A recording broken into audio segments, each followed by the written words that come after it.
জি, শুভ দুপুর। আশা করি সবাই ভালো আছেন। আমরা এই পর্যায়ে শুরু করব হচ্ছে মাইক্রোসফট ওয়ার্ডের কাজ। প্রথমে জানতে হবে হচ্ছে হোয়াট ইজ ওয়ার্ড? ওয়ার্ড বলতে মূলত কি বোঝানো হয়? মাইক্রোসফট ওয়ার্ড বলতে মূলত বোঝানো হয় হচ্ছে একটি ডেটা এন্ট্রি বা ডেটা প্রসেসিং সফটওয়্যার। যেই সফটওয়্যারের মাধ্যমে আমরা আমাদের দৈনন্দিন জীবনে যাবতীয় যেই ধরনের আহ, মানে লেখালেখির কাজ আছে, ডকুমেন্ট তৈরির কাজ আছে, প্রশ্নপত্র তৈরির কাজ আছে, এই কাজগুলো যেই সফটওয়্যারের মাধ্যমে করতে পারি তাকে মূলত বলা হয় হচ্ছে মাইক্রোসফট ওয়ার্ড সফটওয়্যার। ওকে, এটা মূলত হচ্ছে আমাদের যে কোনো অফিসিয়াল কাজে, যে কোনো দলিল দস্তাবেজ তৈরি করতে সবচেয়ে বেশি ব্যবহৃত একটি সফটওয়্যার। মাইক্রোসফট ওয়ার্ডের অনেকগুলো অল্টারনেটিভ সফটওয়্যার আছে। এর মধ্যে একটি হচ্ছে ওপেন অফিস স্যুট। হ্যাঁ, এই ওপেন অফিস স্যুটের একটা ডকুমেন্ট সফটওয়্যার আছে, ওইটাও হচ্ছে মূলত একটা অফিস সফটওয়্যার। তারপর হচ্ছে গুগলের অনলাইন ভার্সন গুগল ডক্স, এটাও হচ্ছে একটা কি অফিস সফটওয়্যার। তো এরকম প্রায় আরও অনেকগুলো সফটওয়্যারই থাকতে পারে অফিস সফটওয়্যার, যেমন ডাব্লিউপিএস এরও ওয়ার্ড সফটওয়্যার আছে। ঠিক আছে, তবে ওয়ার্ল্ড সবচেয়ে বেশি চর্চিত বা ব্যবহৃত অফিস অ্যাপ্লিকেশনের ওয়ার্ড সফটওয়্যার হচ্ছে মাইক্রোসফট ওয়ার্ড সফটওয়্যার। ওকে, বা মাইক্রোসফট প্যাকেজের ওয়ার্ড সফটওয়্যার। তো এই সফটওয়্যারের মাধ্যমে আমরা আমাদের আজকের কাজগুলো একটু দেখার চেষ্টা করব। তো এখানে সাধারণত যেই কাজগুলো থাকে সেটা হচ্ছে একটা ডকুমেন্ট আমাদের মনে করেন তৈরি করার কাজ। আমরা যে কেউ একটা ডকুমেন্টে যদি কোনো ডামি টেক্সট লিখতে চাই, আমি এখানে একটু সংক্ষেপে এটার একটু ইন্টারফেস পরিচিতি দিতে চাই। এই যে আমাদের ডকুমেন্ট দেখা যাচ্ছে, এটাকে মূলত বলা হয় টাইটেল বার। আমরা একটা ডকুমেন্ট যেই নামে সেভ করব সেই নামটা এখানে শো করবে। ওকে, তারপরে বাম পাশে যদি আমরা দেখি, এটাকে বলা হয় customize quick access toolbar. Customize quick access toolbar বলতে মূলত বোঝানো হয় এটা আমাদের দ্রুত কোনো কাজের অপশনে যেতে সহায়তা করে। লাইক এই যে ক্লিক করে যদি আমি এখান থেকে কী করি, মনে করেন যে কুইক প্রিন্ট, হ্যাঁ, কুইক প্রিন্টে দিলে প্রিন্টের অপশনে চলে আসবে। তাহলে প্রিন্ট প্রিভিউ অ্যান্ড প্রিন্ট, এই জায়গায় প্রিন্ট প্রিভিউ অ্যান্ড প্রিন্টের অপশনে ক্লিক করলে, এখানে একটা ক্লিক করলে দেখেন আমাদের প্রিন্টের অপশন আসছে। তো এখান থেকে আমরা এখানে ক্লিক করলেই আমাদের প্রিন্ট অপশনে চলে যেতে পারি। তারপরে কি আছে, ফাইল বাটন। ফাইল বাটনে প্রেস করলে আমাদের ফাইলের অপশনে চলে আসে। দেন এখানে কি আছে, এগুলোকে বলা হয় মেনু বার। কী বলা হয় এগুলোকে? Menu bar. মেনু বারের নিচে যেগুলো থাকে সেগুলোকে বলা হয় অপশন বার। কী বলা হয়? অপশন বার। তারপরে বাম পাশে যেটা আছে এটাকে বলা হয় হচ্ছে ট্যাব সিলেক্টর। কী বলা হয়? Tab selector. এরপরে এই জায়গায় যেটা আছে এটাকে বলা হচ্ছে হরিজন্টাল রুলার। এটা সাধারণত থাকে না ডিফল্ট অবস্থা, এটা নিয়ে আসার জন্য ভিউতে ক্লিক করে রুলারে আনচেক করলে চলে যাবে, চেক মার্ক দিলে চলে আসবে। ওকে, এটাকে বলা হয় হচ্ছে হরিজন্টাল রুলার। আর লম্বালম্বি যেটা থাকে সেটাকে বলা হয় হচ্ছে ভার্টিক্যাল রুলার। আর এই যে আমরা খালি পেজটাকে দেখতে পাচ্ছি এটাকে মূলত বলা হয় ডকুমেন্ট এরিয়া। এটাকে বলা হয় ডকুমেন্ট এরিয়া। তারপরে যদি আমরা দেখি এখানে আছে পেজ 1, এটাকে বলা হচ্ছে ডকুমেন্ট ইনফরমেশন বার। কি বলা হয়? ডকুমেন্ট ইনফরমেশন বার, যার ভিতরে আমাদের ডকুমেন্টের তথ্য সংগৃহীত থাকে। সাপোজ মনে করেন আমরা এখানে যদি কোনো র্যান্ডম টেক্সট নিয়ে নিতে চাই, মানে এলোমেলো কিছু লেখা এখানে আসুক এরকমটা চাচ্ছি, এই জন্য ইকুয়াল RAND ইকুয়াল, আমি একটু কন্ট্রোল ধরে স্ক্রল আপ করব, কন্ট্রোল ধরে কিবোর্ড থেকে কন্ট্রোল ধরে মাউসের স্ক্রল আপ করলে এটা একটু জুম ইন হয়। কি হয়েছে? Zoom in. তো সমান চিহ্ন দিয়ে ইকুয়াল RAND র্যান্ড লিখে ফার্স্ট ব্র্যাকেট ওপেন এবং ফার্স্ট ব্র্যাকেট ক্লোজ প্রেস করে যদি এন্টার প্রেস করা হয় তবে এখানে কিছু ডামি টেক্সট চলে আসে। ওকে, কি চলে আসে? Dummy text. ডামি টেক্সট বলতে মূলত বোঝানো হয় নমুনা লেখালেখি। ইকুয়াল র্যান্ড দিয়ে ফার্স্ট ব্র্যাকেট ওপেন এবং ফার্স্ট ব্র্যাকেট ক্লোজ।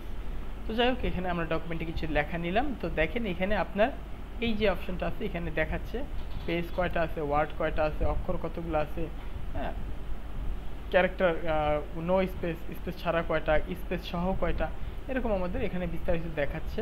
তারপর এটাকে বলা হচ্ছে ভিউ বাটন। রিড মোডে ভিউ করলে রিড মোডে দেখায়, রিড ভিউ, এইটাকে রিড মোড বলা হয়।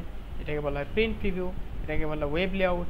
এরকম তিনটা লেআউটে আমরা নিতে পারি। এরপর এটাকে বলা হচ্ছে জুম আউট। জুম আউটে প্রেস করলে ডকুমেন্ট ছোট করে দেখায় এবং জুম ইনে প্রেস করলে ডকুমেন্ট বড় করে দেখাবে। এরপরে এটাকে বলা হচ্ছে scroll bar, vertical scroll bar. যে স্ক্রলটা আমাদের লম্বা লম্বি উপর থেকে নিচের দিকে নামাতে সহায়তা করে সেটাকে বলা হয় ভার্টিক্যাল স্ক্রল বার। এরপরে একটা প্রশ্ন আসতেই পারে যে হরিজন্টাল স্ক্রল বার কোথায়। হরিজন্টাল স্ক্রল বার ঠিক তখনই আসে যখন ডকুমেন্টটা একটু জুম করা হয়। জুম করা হয়েছে, এই জুম করার পরে জাস্ট এখান থেকে ডান থেকে বামে বা বাম থেকে ডানে নেওয়ার জন্য আমাদের কি হরিজন্টাল স্ক্রল বার চলে আসছে।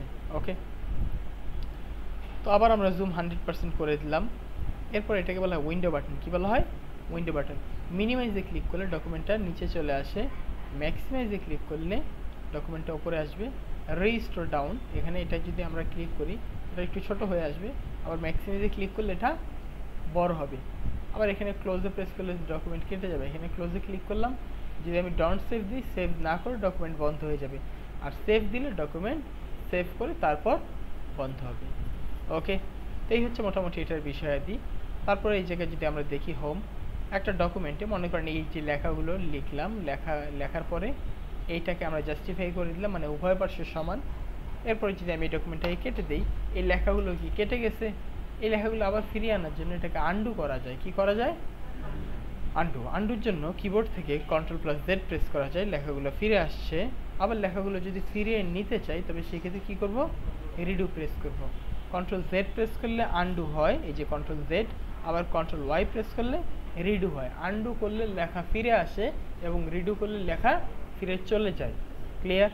আমি Ctrl+Z প্রেস করে লেখাগুলো ফিরিয়ে নিয়ে আসলাম। তারপর মনে করেন এই এতটুকু লেখাকে সিলেকশন করে যদি আমি লেখা কেটে নিতে চাই, এখান থেকে জাস্ট এই এতটুকু লেখাকে সিলেকশন করে এখানে যাবতীয় যা কাজ করতে হয় সবই মূলত সিলেকশন করে তারপরে কাজ করতে হয়। ওকে, তো এই এতটুকু লেখাকে একসাথে সিলেকশন করে কাটে ক্লিক করলে এই এতটুকু লেখা কি কেটে গেছে। এরপরে এখানে কার্সর রেখে যদি এন্টার প্রেস করি, এক লাইন নিচে নামছে। নিচে নামার পরে এই লেখাগুলোকে যদি আবার যে যতটুকু লেখা কেটেছি এখান থেকে ততটুকু লেখা যদি এখানে বসাতে চাই তবে পেস্টে ক্লিক করব। পেস্ট মানে প্রতিস্থাপন। তো ওই লেখাটা এখানকার লেখাটা এখানে চলে আসছে পেস্ট হয়ে। তো এইভাবে করে কাট কপি করা যায়, মানে এক জায়গা থেকে কেটে আরেক জায়গায় বসানো যায়। এরপরে মনে করি এই এতটুকু লেখাকে একটু বোঝার খাতিরে এখান থেকে এটাকে ফন্ট কালার একটু রেড কালার করছি। কি ফন্ট কালার? রেড কালার করছি। তো এতটুকু রেড কালার করে আমি যদি কপিতে ক্লিক করি, কি করব? কপিতে ক্লিক করলে এই এতটুকু লেখা আমাদের কি হয়েছে? নকল হয়েছে। এরপরে যদি বসাতে চাই কি করব? আবার পেস্টে ক্লিক করব। তো এখান থেকে কপি হইলো আর এখানে এসে পেস্ট হইলো। ওকে, তো এই হচ্ছে কাট কপি পেস্ট। এক জায়গা থেকে কাটা মানে হচ্ছে এক জায়গা থেকে কেটে নিয়ে আসা, পেস্ট মানে এক জায়গায় বসানো, মানে ওই জায়গা থেকে কেটে এই জায়গায় বসাইলো। আর কপি মানে এক জায়গা থেকে নকল করলো, এই লেখাটাকে কি করলো? নকল করলো। এরপরে এখানে এসে এটাকে কি করলো? পেস্ট করলো। তাহলে এক জায়গা থেকে কপি করে আরেক জায়গায় এনে পেস্ট করা হলো। ক্লিয়ার? তো এইভাবে করে কাট কপি পেস্ট করলাম। এরপরে যদি আমরা এই এতটুকু লেখাকে সিলেকশন করি, সিলেকশন করে এই জায়গায় কি আছে? ফন্ট। কি আছে? ফন্টে ক্লিক করে যদি আপনি কোনো ফন্টে পরিবর্তন করতে চান, এখানে অনেক ধরনের ফন্টে পরিবর্তন করা যেতে পারে। যেই ফন্টে এটাকে লেখাটাকে নিতে চায় সে তেমন ফন্টে নিতে পারে। এরপরে এই লেখাগুলোকে সিলেকশন করে এখানে সাইজের বিষয় আছে। কি সাইজে ক্লিক করে এখান থেকে সাইজ করা যেতে পারে। এখানে একটা জিনিস লক্ষণীয়, সেটা হচ্ছে যদি আপনার ফন্টের নাম জানা থাকে তবে এই লেখাগুলোকে সিলেকশন করে মাউস দিয়ে টেনে সিলেকশন করে এখানে এই লেখাগুলোকে মানে যেই লেখার উপরে আপনি এই ফন্ট অ্যাপ্লাই করতে চান সেই লেখাগুলোকে একসাথে সিলেকশন করে এই ফন্টের এখানে একটা ক্লিক করবেন। ক্লিক করে যদি আপনার নির্ধারিত কোনো ফন্টের নাম জানা থাকে তবে এখানে সেই ফন্টের নাম লিখবেন। সাপোজ আমি টাইমস নিউ রোমান অ্যাপ্লাই করব। কি অ্যাপ্লাই করব? Times new Roman. এই জন্য টাইমস নিউ রোমান লিখে যখন আমি এন্টার প্রেস করতেছি তো এটা আমাদের কি টাইমস নিউ রোমান ফন্ট হয়ে গেছে। তো এইভাবে করে আমরা এই ফন্টে পরিবর্তন করে নিতে পারি। এরপরে এই জায়গায় দেখেন একটা কিবোর্ড শর্টকাট আছে। কি?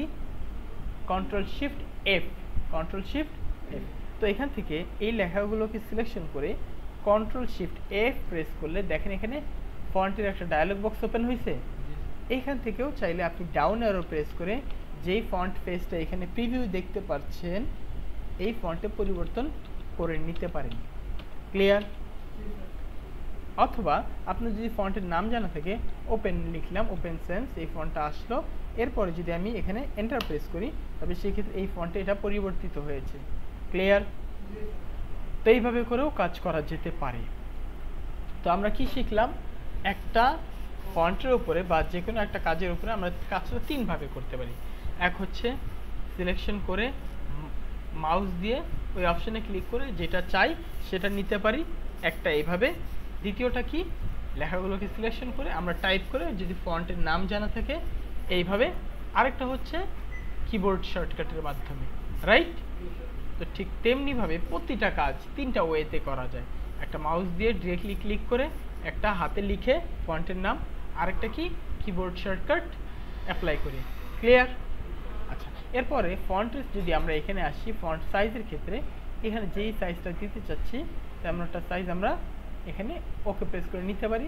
এখানে আমরা সাইজ লিখেও কাজটা করতে পারি, ওকে। অথবা আমরা এখানে এটা কিবোর্ড শর্টকাট আছে কি Ctrl+Shift+P, Ctrl+Shift+P প্রেস করে আমরা এই ডায়লগ বক্সে এসে এখান থেকে আমরা ফন্টের সাইজ নিতে পারি, অথবা লিখে দিয়ে এন্টার প্রেস করে দিলেই হয়ে যায়, ওকে। তো এইভাবে আমরা অন্যান্য যাবতীয় যে কাজগুলো আছে এগুলো এখান থেকে করতে পারবো। সাপোজ এখান থেকে ইনক্রিজ ফন্টে ক্লিক করলে এই জায়গায় যে ফন্টের সাইজ আছে, ঠিক আছে, ইনক্রিজ ফন্টে ক্লিক করলে এই ফন্টের রেশিও অনুপাতে কি হবে, এটা বাড়বে। এরপরে ডিক্রিজ ফন্টে ক্লিক করলে এটা কি হবে, আমাদের ওই রেশিও অনুপাতে ফন্টের সাইজ কমে যাবে। মানে এইখানে যেই মাত্রাটা আছে বা রেঞ্জ আছে, এই রেঞ্জ অনুসারে এখানে প্রেস করলে ফন্ট সাইজ বাড়বে এবং এখানে ক্লিক করলে ফন্ট সাইজ কমে যাবে। এরপরে পাশে আরেকটা অপশন আছে যেটাকে বলা হয় চেঞ্জ কেস। কি বলা হয়? Change case. এই চেঞ্জ কেসে এসে সেন্টেন্স কেসে যদি ক্লিক করি তবে সেই ক্ষেত্রে ফার্স্ট লেটার আমাদের ক্যাপিটাল থাকবে এবং তারপরে আমাদের ফুল স্টপের পরের লেটার আবার কি হবে, ক্যাপিটাল হবে। মানে এখানে ফুল স্টপের পরের লেটার এবং হচ্ছে আমাদের প্যারাগ্রাফের ফার্স্ট লেটার ক্যাপিটাল হয়।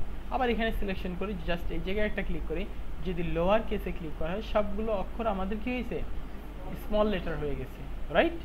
এরপর আবার এই জায়গায় ক্লিক করে যদি আমরা কি করি, আপার কেসে ক্লিক করি, সবগুলো লেটার আমাদের ক্যাপস লক হয়ে গেছে বা আমাদের আপার কেস বড় হাতের অক্ষরে হয়ে গেছে। এরপর আবার এই জায়গায় এসে ক্যাপিটালাইজ ইচ ওয়ার্ড দিলে প্রতিটা ওয়ার্ডের প্রথম অক্ষর আমাদের বড় হাতের অক্ষরে পরিণত হয়ে যায়, ওকে। তো এগুলোর আবার এক একটা কিবোর্ড শর্টকাট আছে, এই কিবোর্ড শর্টকাটগুলো অ্যাপ্লাই করে আপনারা একটু কাজ করার চেষ্টা করতে পারেন। যেমন Ctrl+Shift+ যদি আমি গ্রেটার দেন প্রেস করি তবে সেই ক্ষেত্রে কী হবে, আমাদের ফন্ট সাইজটা ক্রমান্বয়ে বাড়বে। Ctrl+Shift+ লেস দেন প্রেস করলে আমাদের ফন্ট সাইজ ক্রমান্বয়ে কমবে। ক্লিয়ার? তো এইভাবে করে কাজ করা যেতে পারে। এরপরে কি আছে, এরপরে আছে হচ্ছে ক্লিয়ার অল ফরম্যাটিং। যাবতীয় যেই ফরম্যাটগুলো আছে সেই ফরম্যাটগুলো আমাদের দূর হয়ে যাবে। এখানে কি কোনো ফরম্যাট আছে? নাই। আবার যদি আমি এখান থেকে কোনো মানে আমাদের একেবারে ডিফল্ট অবস্থা, মানে প্রথম যখন আমরা কাজ করছিলাম তখন ঠিক যেভাবে আসছিল এখন ঠিক সেইভাবে হয়ে গেছে। Is it clear? আচ্ছা, এরপরে কি আছে, মনে করেন এখানে বাটনস এতটুকু লেখাকে সিলেকশন করে যদি আমি এটাকে বোল্ড করি, বোল্ড করলে এই লেখাটা কি আমাদের একটু মোটা হয়েছে। আবার যদি বোল্ডে আনচেক করি এটা কি আমাদের নর্মালাইজ হয়েছে। আচ্ছা, তো এগুলোর কিবোর্ড শর্টকাট আছে, Ctrl+D প্রেস করলে এটা বোল্ড হবে, Ctrl+D প্রেস করলে বোল্ড রিমুভ হবে। আমি বোঝার খাতিরে কন্ট্রোল ধরে স্ক্রল আপ প্রেস করে একটু জুম করে নিচ্ছি। Ctrl+I প্রেস করলে ইতালিক হবে। ইতালিক বলতে একটু বাঁকা হয়েছে, দেখছেন? আমি এই লেখাটাকে একটু ফন্ট কালার একটু পরিবর্তন করি যেটাতে আপনাদের জন্য একটু বুঝতে সুবিধা হবে, ওকে। আবার Ctrl+I প্রেস করলে ইতালিক রিমুভ হয়, Ctrl+U প্রেস করলে আন্ডারলাইন হয় এবং Ctrl+U প্রেস করলে আন্ডারলাইন রিমুভ হয়। আবার এই জায়গায় এটাকে সিলেকশন রেখে ইউতে ক্লিক করে এখানে আমরা যেই স্টাইল দিতে যাচ্ছি, এখানে অনেক ধরনের স্টাইল দেওয়া যায়, রাইট? যেই স্টাইলটা দিতে যাচ্ছি তেমন একটা স্টাইল আমরা এখানে অ্যাপ্লাই করতে পারি। আবার এই জায়গায় এসে যদি এখান থেকে আমরা আন্ডারলাইন কালারে আসি, যেই কালারটা অ্যাপ্লাই করতে চাই তেমন একটা কালার আমরা এখানে অ্যাপ্লাই করে দিয়ে দিতে পারি, ওকে। তারপর আবার এই জায়গায় একটা ক্লিক করে কি আছে, মোর আন্ডারলাইন্স এখানে ক্লিক করব। এখানে ক্লিক করে ফন্ট কালার এখানে আমরা দিলাম হচ্ছে পার্পল কালার।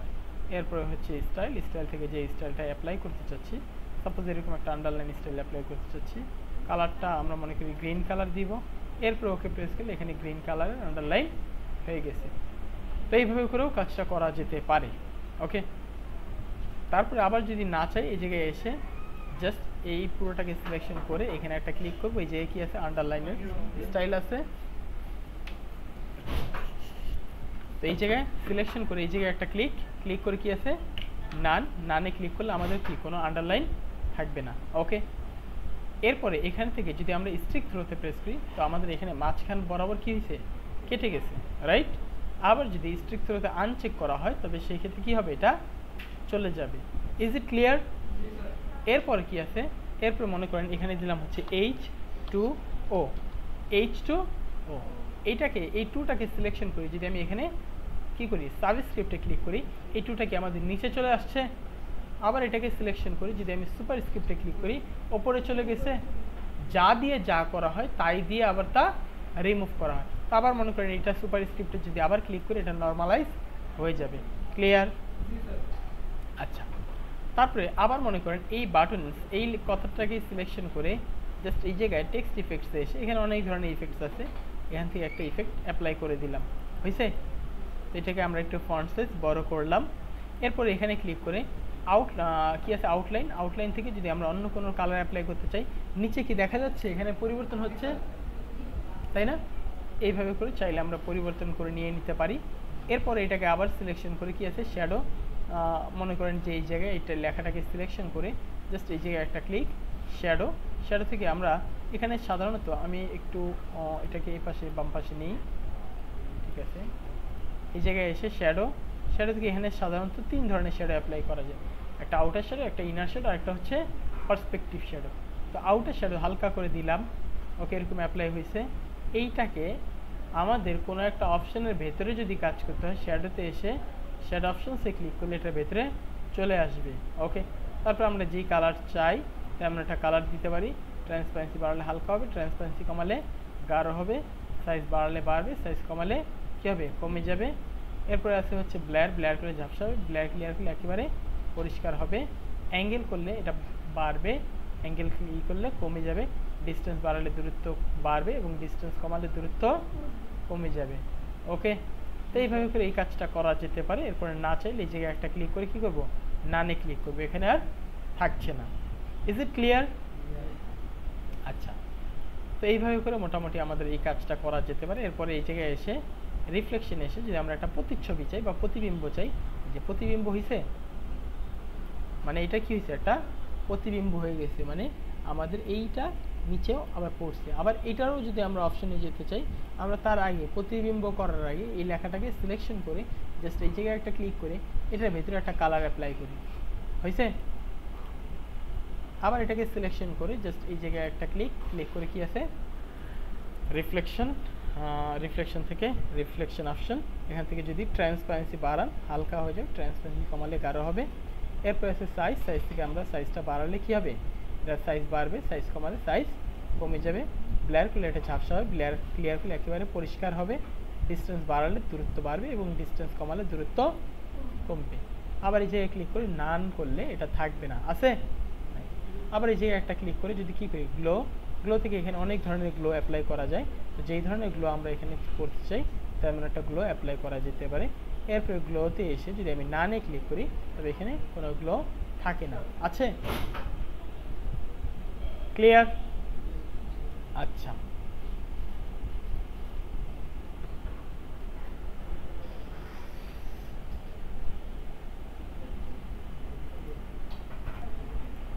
এরপরে মনে করেন এই এতটুকু লেখাকে সিলেকশন করে যদি আমরা এখানে হাইলাইটসে অ্যাপ্লাই করি, টেক্সট হাইলাইট কালার, এখান থেকে যেই হাইলাইট কালার দিতে যাচ্ছে যেমন একটা কালার, এটা হাইলাইট হয়ে গেল। আবার না চাই এটাকে সিলেকশন করে কী করবো, এই জায়গায় এসে জাস্ট নো কালার দিলে কোনো কালার থাকে না, রাইট। এরপর আবার এই জায়গায় সিলেকশন করে যদি আমরা এখানে কোনো কালার অ্যাপ্লাই করতে চাই, এই জায়গায় অনেক ধরনের কালার অ্যাপ্লাই করা যায়। জাস্ট মনে করেন এই এতটুকু লেখাকে সিলেকশন করে এখানে একটা ক্লিক করে যেই কালার অ্যাপ্লাই করতে চাচ্ছি তেমন একটা কালারে কি অ্যাপ্লাই করা যায়। তো এইভাবে করে আমরা কালারে অ্যাপ্লাই করে নিয়ে নিতে পারবো। এরপরে এন্টার প্রেস করি, মনে করেন এখানে আসে হচ্ছে কি, এখানে আসে হচ্ছে বুলেটস। হোয়াট ইজ বুলেটস বলতে মূলত বোঝানো হয় হচ্ছে লিস্ট তৈরি করার, আমাদের একটা এরকম বিভিন্ন ধরনের টিক মার্ক বা এরকম কিছু থাকে না, লিস্ট তৈরি করার একটা স্যাম্পল, সাপোজ মনে করেন এখানে লিখলেন হচ্ছে অ্যাপেল, এরপরে লিখলেন হচ্ছে ব্যানানা, ওকে। তারপরে এখানে লিচি এরকম কিছু লিখলেন। এখন এন্টার প্রেস করলেন। এখন অ্যাপেল, ব্যানানা আর হচ্ছে লিচি, এটা হচ্ছে কি এক ফরম্যাটের, মানে এগুলো হচ্ছে কি আমাদের ফলের নাম নাকি। এখন আপনি মনে করেন যে আপনি ফলের নাম লিখবেন না, এখন অন্য ভিন্ন কোনো একটা ফুলের নাম লিখবেন। তো সেই ক্ষেত্রে এই ধরনের যে বুলেটস আসছে এগুলো আর চাচ্ছেন না। সেই ক্ষেত্রে এই জায়গায় ক্লিক করে যদি আপনি অন্য একটাতে ক্লিক করেন সবগুলো পরিবর্তন হবে, রাইট। তো এই জন্য আপনাকে কী করতে হবে, নানে ক্লিক করতে হবে। মানে একই ধরনের না রেখে যদি ভিন্ন ধরনের কোনো বুলেটস অ্যাপ্লাই করতে চান তবে সেই ক্ষেত্রে এখানে নানে ক্লিক করবেন। নানে ক্লিক করে জাস্ট এই জায়গায় একটা ক্লিক করে কি আছে, define new bullet, define new বুলেটে ক্লিক করে এখানে কি আছে, স্যাম্পল, কি আছে, স্যাম্পলে ক্লিক করে যেই ধরনের একটা স্টাইল আপনি চাচ্ছেন ঠিক সেই ধরনের একটা স্টাইল আপনি এখানে অ্যাপ্লাই করে দিবেন। সাপোজ মনে করেন এখানে বুক থেকে ওকে প্রেস করলাম এবং ওকে প্রেস করলাম। তো বুক টাইপের স্টাইল আমাদের হয়ে গেছে। এরপরে যদি আপনি এখান থেকে লিখেন, সাপোজ এরকম আমি যে কোনো কিছু লিখতে আবার এন্টার প্রেস করলাম, আবার কিছু একটা লিখলাম, এরপরে আবার এন্টার প্রেস করলাম, ওকে। তো এরকম আমরা লিখলাম। এখন এই লাইন থেকে আবার যদি মনে করি যে ভিন্ন কোনো বুলেটস দরকার, তবে ওই একইভাবে জাস্ট এই জায়গায় এসে কী করবো, নানে ক্লিক করব, থাকলো না। এরপর আবার এই জায়গায় এসে ডিফাইন নিউ বুলেট, যদি বাহির থেকে কোনো নতুন বুলেটস আমাদের পছন্দ হয়, এগুলোর মধ্যে না পছন্দ হয়, তবে সেক্ষেত্রে ডিফাইন নিউ বুলেটে ক্লিক করব। স্যাম্পলে ক্লিক করে এখানে অনেক ধরনের স্যাম্পল আমাদের আছে, এগুলো প্রতিটা ফন্টেই আমাদের এক বা একাধিক সুন্দর সুন্দর স্যাম্পল আছে। তবে সবচেয়ে সুন্দর স্যাম্পলগুলো হচ্ছে আমাদের ডাব্লিউ সিরিজে। কোথায়, ডাব্লিউ সিরিজে। এখানে উইন্ডিংস, ওয়েবিং এরকম আছে। তো উইন্ডিংসে এসে জাস্ট এখান থেকে যদি আমরা কি করি, এই জায়গায় এসে মনে করেন দিলাম হচ্ছে এটা দিলাম, এরপরে ওকে প্রেস করলাম, এরপরে ওকে হয়েছে। তো এখানে একটা লিখলাম, এরপরে এন্টার প্রেস করলাম, আবার লিখলাম, এরপরে আবার এন্টার প্রেস করলাম, ক্লিয়ার।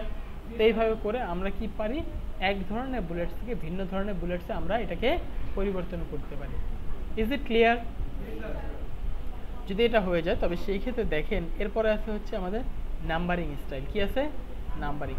আমরা যদি কোনো নাম্বার টাইপের ফরম্যাট নিতে চাই, তো নাম্বারিং স্টাইলটা যদি আমরা অ্যাপ্লাই করতে চাই, জাস্ট এই জায়গায় একটা ক্লিক করে এখানে কি আছে, এখানে আমাদের অনেক ধরনের নাম্বারিং স্টাইল আছে। যেই ধরনের নাম্বারিং স্টাইলটা অ্যাপ্লাই করতে চাই, সাপোজ আমরা এখান থেকে নাম্বার অ্যালাইনমেন্ট লেফট দিয়ে 1 লিখলাম, এরপর এখানে কিছু লিখলাম, এন্টার প্রেস করলাম 2, এন্টার প্রেস করলাম 3, এরকম 1 2 3 একের পর একটা আসতে থাকবে। এন্টার প্রেস করে যদি আমার কাছে মনে হয় যে আমি এখান থেকে 1 2 3 4 লিখেছি কিন্তু 3 পর্যন্ত ঠিক আছে, 4-এ আমার এখানে 4 লিখতে চাচ্ছি না, এখানে 4-এর জায়গায় লিখতে যাচ্ছি ABCD এরকম কিছু, তবে সেই ক্ষেত্রে কি করব, 4-এর যেই লাইনে আছে সেই লাইনে আইসে আবার এখানে ক্লিক করে ওই আগের মতোই নান করে দিতে হবে, এখানে কিছু রাখা যাবে না। তারপরে এখানে এসে যে স্টাইলটা চাচ্ছি সেই স্টাইলটা যদি আমাদের নাম্বারিং লাইব্রেরিতে থাকে, মানে এখানে ভিজিবল থাকে, এখান থেকে অ্যাপ্লাই করে নিতে হবে, নিলাম। এরপরে আমরা চাইলে এখানে লিখতে পারি। তবে একটা প্রশ্ন হতে পারে, সেটা হচ্ছে এই যেটা তো একটু দূরে সরে গেছে, এটাকে আবার পেছনে কিভাবে নেওয়া যায়। তো সেই ক্ষেত্রে এই জায়গায় একটা ক্লিক করে জাস্ট এটাকে পেছনে টেনে নেওয়া যেতে পারে। আবার সামনে নিতে চাইলে এই জায়গায় একটা, এটাকে সিলেক্ট থাকা অবস্থায় এইভাবে করে ড্র্যাগ করে সামনেও নেওয়া যেতে পারে, ওকে। আবার এন্টার প্রেস করে বি লিখলাম, আবার এন্টার প্রেস করে সি লিখলাম, ওকে। তো মনে করি এবি পর্যন্ত ঠিক আছে, সি আর দরকার নেই, এখানে আমি ভিন্ন আরেকটা স্টাইল চাচ্ছি। তবে সেই ক্ষেত্রে কি করব, জাস্ট এই জায়গায় ক্লিক করে এখানে একটা ক্লিক করে কি আছে, নান, এখানে থাকলো না, জাস্ট এই জায়গায় একটা ক্লিক করে কি করব, যদি নতুন কোনো নাম্বারিং স্টাইল নিতে চাই, just define new numbering format, define new numbering format, এখানে এসে নাম্বারিং স্টাইল আছে, মনে করেন আমি এখানে ফার্স্ট সেকেন্ড থার্ড এরকম একটা চাচ্ছি, ওকে প্রেস করে দিলাম, এরপরে নাম্বার ফরম্যাট, ওকে প্রেস করলাম। তো এখানে ফার্স্ট আসছে, এন্টার প্রেস করলাম, সেকেন্ড, এরপর এন্টার প্রেস করলাম থার্ড, এরকম আসছে না, আবার এন্টার প্রেস করলাম, এখানে ফোর্থ আসছে। কিন্তু এখন একটা প্রশ্ন হইতে পারে এরকম যে ফোর্থ আমি ফাঁকা রাখবো, তো ফোর্থে কিছু থাকবে না, এরপরে ফিফথ আসবে, মানে আমি ফোর্থটা হাতে লিখে দিব এরকম কিছু। তো সেই ক্ষেত্রে এন্টার প্রেস করলে ফোর্থ কি আর থাকে না। এই জন্য কন্ট্রোল জেড প্রেস করে এই জিনিসটা আমরা আবার ফিরিয়ে আনলাম, মানে ফোর্থে এই ফোর্থটাকে রাখার জন্য একটা স্পেস প্রেস করতে হবে। কি করতে হবে, একটা স্পেস প্রেস করলাম, স্পেস প্রেস করলে সে বুঝলো এখানে কিছু আছে, তারপরে আমি যদি এন্টার প্রেস করি তাহলে তারপরে আবার সে ফিফথ দিছে, মানে প্রিন্ট করলে কিন্তু এখানে এই স্পেসের জায়গায় কিছুই দেখাবে না, কিন্তু এই স্পেস প্রেস করার ফলে সে বুঝলো এখানে কিছু একটা আছে, এই জন্য সে পরবর্তী লাইনে ফিফথ লিখে দিছে। ক্লিয়ার?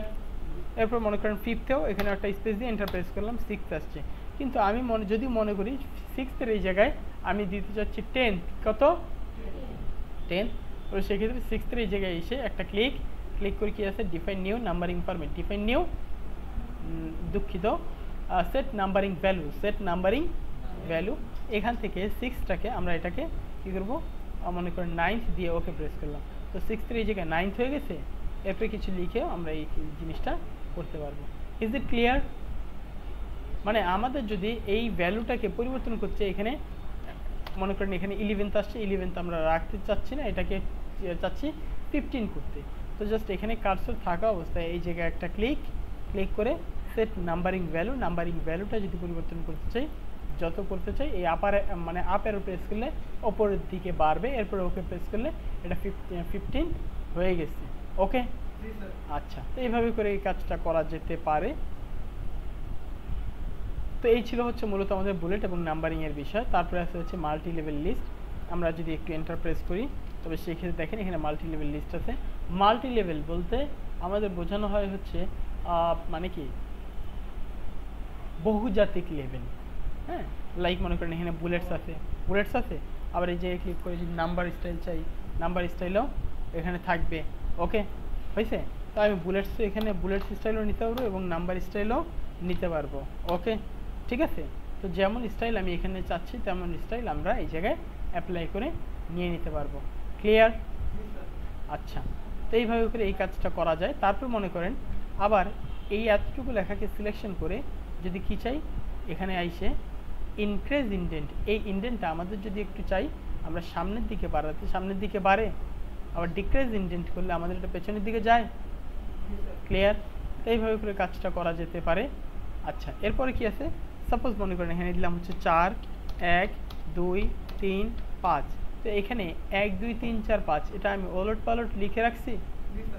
এরপরে জাস্ট এই জায়গায় এসে এটা কি আছে, শর্ট, কি আছে শর্ট, এই শর্টে ক্লিক করে যদি এখানে এটা কি টাইপ, নাম্বার টাইপ না, এখানে নাম্বার টাইপ লিখে, এবং এটা প্যারাগ্রাফ না, মানে প্যারাগ্রাফ কেন, কারণ হচ্ছে আমি এন্টার প্রেস করে নিয়েছি এটা, এই জন্য এটা কি প্যারাগ্রাফ। তো এখানে প্যারাগ্রাফে থাকা অবস্থায় এটা নাম্বার টাইপ অ্যাসেন্ডিং বলতে আমাদের নিম্নক্রম থেকে, তাহলে সেই ক্ষেত্রে ওকে প্রেস করলে 1, 2, 3, 4, 5 এভাবে সাজছে। আবার এখানে ক্লিক করে যদি আমি এখানে ডিসেন্ডিং করে দিয়ে ওকে প্রেস করতাম, 5, 4, 3, 2, 1 এই স্টাইলে সাজছে। তো এইভাবে করে এই কাজটা করা যেতে পারে। এরপরে এইখানে যদি আমরা একটা প্রেস করি, এটা কি, এটা হচ্ছে শো বা হাইড, মানে আমাদের ডকুমেন্টে কোথায় স্পেস আছে, কোথায় প্যারাগ্রাফ আছে, এটা সে বুঝতে সহযোগিতা করবে। স্পেস দিলাম, এই স্পেসগুলো কি আমাদের এরকম দেখায়, রাইট? এন্টার প্রেস করলে এরকম এন্টার আসে, তাই না? তো এখান থেকে যদি আমি আনচেক করি, এটা থাকে না, চেক মার্ক দিলে আবার এখানে চলে আসে। ক্লিয়ার? আচ্ছা, এই হচ্ছে মোটামুটি এটার বিষয় দিয়ে আর কি।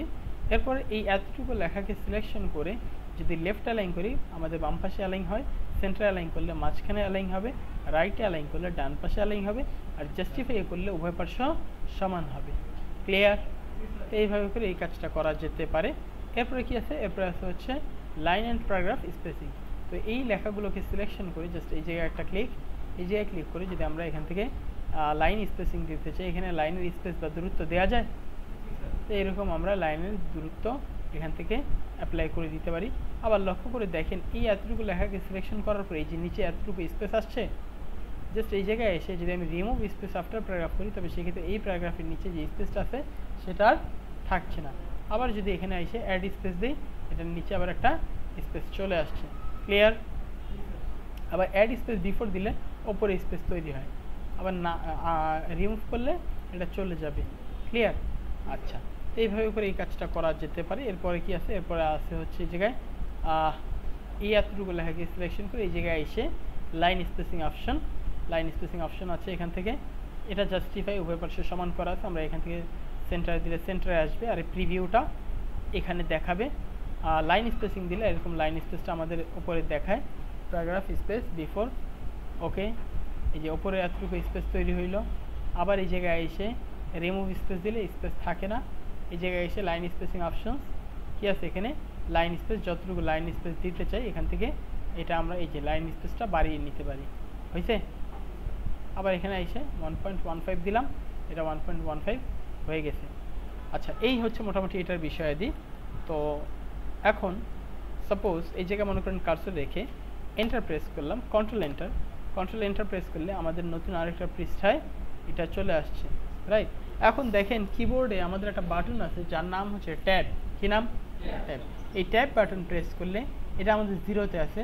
এই জায়গায় ট্যাব প্রেস করলে এই জায়গায় কি হয়, সাপোজ ওকে আমাদের 0.5 অনুসারে কি হয়, এই জায়গায় ট্যাব প্রেস করলে মানে আমাদের যেই ট্যাবটা আছে এটা লাইন স্পেসিং অপশনে এসে ট্যাবসে ক্লিক করি, ট্যাবসে আসলে এটা আমাদের ডিফল্ট ট্যাব কত দেখছেন 0.5, কত 0.5 আমাদের ডিফল্ট ট্যাব চলে আসে। ওকে ওকে প্রেস করলাম, তো ট্যাব প্রেস করলে কি হয় আমাদের, সাপোজ এখানে মনে করেন লিখলাম নেম লিখে ট্যাব প্রেস করলে আমাদের কি হয়, এই জায়গায় 1-এ আসছে না, এ বরাবর আসে না। এখন যদি আমি ট্যাব প্রেস করি তবে সেক্ষেত্রে কী হবে, আমাদের 0.5-এ আসছে, রাইট?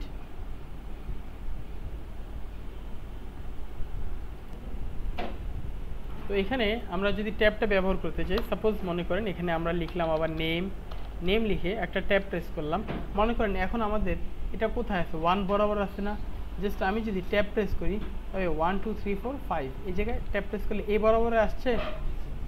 আবার ট্যাব একটা প্রেস করেন, কিবোর্ড থেকে ট্যাব প্রেস করেন, দেখেন এটা 2-তে আসছে।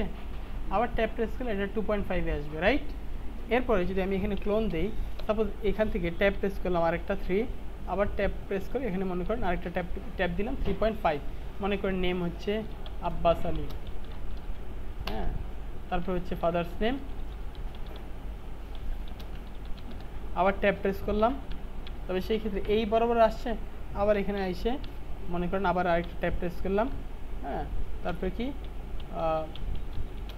মোহাম্মদ আলী, হ্যাঁ, মোহাম্মদ আলী মিয়া, এরপরে মাদার্স নেম, আবার ট্যাব প্রেস করলাম, ওকে, তারপরে এখানে হচ্ছে সকিনা বানু,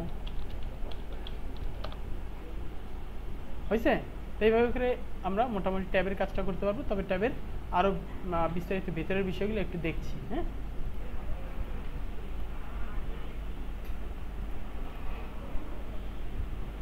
ওকে, তো এরপরে যদি আমরা ট্যাবের ব্যবহারটা একটু আরও দেখতে চাই, লাইন স্পেসিং এসে ট্যাবস কি আছে, ট্যাবস। এখন এখানে মনে করেন আমি একটা ট্যাবের দূরত্ব দিলাম হচ্ছে 1, কত 1। এবার ওকে প্রেস করলাম, সাপোজ মনে করেন এগুলো একটু কেটে দেই। এবার এখানে মনে করেন লিখলাম নেম, ট্যাব প্রেস করলে আমাদের 1 ইঞ্চি দূরত্বতে আমাদের ট্যাব হয় না, 1-এ ছিল, ট্যাব প্রেস করলাম এটা 2-এ চলে আসছে, ক্লোন দিলাম, আবার এখানে মনে করেন এখানে এরকম কিছু একটা লিখলাম, ওকে, এন্টার প্রেস করলাম, ট্যাব প্রেস করলাম এই বরাবর, আবার ট্যাব প্রেস করলাম এখানে চলে আসবো, এই বরাবর আসার পর একটা ক্লোন দিলাম, ট্যাব প্রেস করলাম, ওকে লিখলাম, ওকে।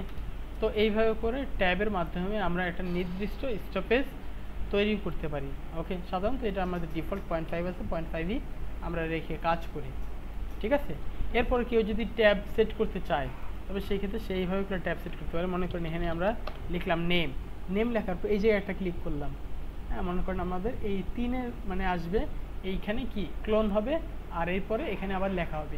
তাহলে সেক্ষেত্রে ট্যাব প্রেস করলে এই বরাবর আসছে, ক্লোন দিলাম, আবার একটা ট্যাব প্রেস করলাম এই বরাবর আসলো, রাইট? আবার একটা এন্টার প্রেস করলাম,